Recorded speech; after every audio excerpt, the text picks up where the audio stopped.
সংসদ নির্বাচনের তারিখ দ্রুত ঘোষণা করতে অন্তর্বর্তী সরকারের প্রতি আহ্বান জানিয়েছেন বিএনপি নেতারা।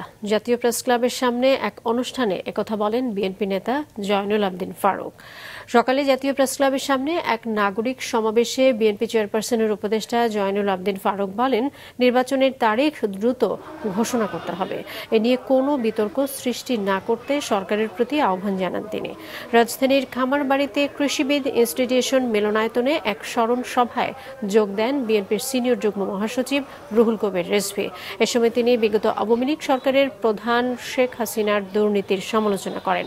শেখ হাসিনা ভারতে কোন স্ট্যাটাসে আছেন তা নিয়েও প্রশ্ন তোলেন তিনি। আজকে শেখ হাসিনা কি স্ট্যাটাসে ভারতে আছে এটা কিন্তু বলতে পারছে না। ভারত কিভাবে তাকে রেখেছে কোনো উত্তর দিতে পারছে না, কোনো ব্যাখ্যা দিতে পারছে না। দেবেন কি করে? এত বড় ভয়ঙ্কর দুর্নীতিবাদ তাকে যে আশ্রয় দিচ্ছে ভারত, তাহলে কিসের ভিত্তিতে? অর্জিত এই দ্বিতীয় স্বাধীনতার সম্মান আপনাকে অক্ষুণ্ণ রাখতে হলে অনতিবিলম্বে নির্বাচনের তারিখ আপনাকে ঘোষণা করতে হবে। সংস্কার চলবে, নির্বাচনের দিন তারিখও চলবে, নির্বাচনের প্রস্তুতিও চলবে।